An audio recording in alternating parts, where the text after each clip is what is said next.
நாம் ஏன் தியானம் செய்ய வேண்டும்? தியானம் செய்யாமல் நல்ல முறையில் வாழ முடியாதா? முதல்ல தியானம்னா என்னங்கிறத பற்றின ஒரு தெளிவு நமக்கு இருக்கணும். அப்போ தான் அதை ஏன் செய்யணுங்கிற புரிதல் நமக்கு வரும். இந்த உலகத்தில் நம்ம எல்லாருமே செயல் செய்கிறவங்களாக தானே இருக்கோம். இந்த செயலுங்கிறது என்ன? நம்ம உடம்பால் செய்யப்படுற ஒரு விஷயம் தானே. நம்ம உடம்பு சும்மா அப்படியே ஒரு செயலை செய்கிறது இல்லை. நம்ம உடம்புக்கு நம்ம மனசு ஒரு குறிப்பிட்ட செயலை செய்கிறதுக்கான ஒரு கட்டளையை, ஒரு தூண்டலை கொடுக்கணும். அதுக்கான வழிமுறையை சொல்லணும். அப்போ தான் உடம்பு அந்த செயலை செய்யும். மனசு தான் உடம்புக்கு செயல்கள் செய்கிறதுக்கு கட்டளைகள் கொடுக்குதுங்கிறத நாம் புரிஞ்சுக்கணும். நம்ம செய்யக்கூடிய செயல்கள் எப்படி இருக்கணும்? நன்மையாக இருக்கணும்னு தானே நம்ம எல்லாருமே விரும்புவோம். இப்போ உடம்பு செய்யக்கூடிய செயல்கள் நல்லதாக இருக்கணும்னா நம்ம மனசு நல்லா இருக்கணும். மனசு நல்லா இருக்கணும்னா என்ன அர்த்தம்? அது எது நல்லது எது கெட்டதுங்கிறத பிரித்து பார்த்து நல்லதை செய்கிறதுக்கான நோக்கத்தோடையும் கெட்டதை விட்டு உறுதியாக எப்பயும் விலகி இருக்கிறதுக்கான வலிமையோடு இருக்கணும். மனசோட அந்த தன்மைக்கு உதவக்கூடிய ஒரு வழிமுறை தான் தியானம். பொதுவாக ஒரு செயலுங்கிறது நம்ம உடம்பை பிரதானமாக வச்சு வெளியில் செய்யப்படுறது.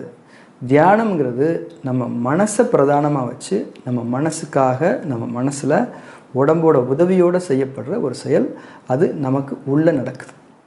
உள்ளே நடக்கிற அந்த செயல் எந்த அளவுக்கு நல்லா நடக்குதோ அந்த அளவுக்கு தான் நம்ம வெளியில் செய்யக்கூடிய செயல்கள் நன்மையாக அமையும்.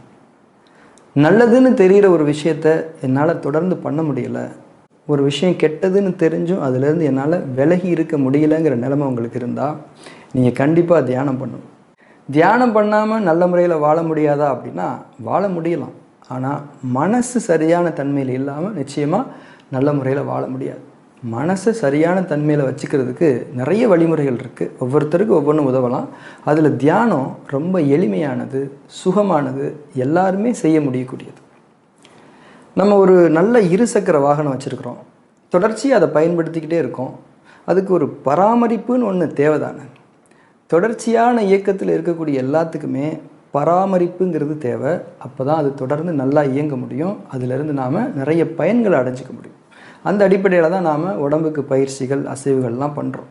ஆனால் அந்த உடம்பை இயக்கிற மனசுக்கு என்ன செய்கிறோம்? என்ன வேணாலும் செய்யலாம், ஆனால் செய்யணும். தியானம் அதில் ரொம்ப முக்கியமானது. அது மனசோட ஆரோக்கியத்துக்கான ஒரு இறை ஞானம். அதை முறையாக கற்றுக்கிட்டு பண்ணுறது இன்னுமே ரொம்ப சிறப்பு. நம்ம மனசை கெடுக்கக்கூடிய நிறைய வீணான விஷயங்கள் நிறைஞ்சிருக்கிற இன்றைய காலகட்டத்தில் நம்ம ஒவ்வொருத்தருக்குமே தியானம் அவசியங்கிறது என்னுடைய கருத்து.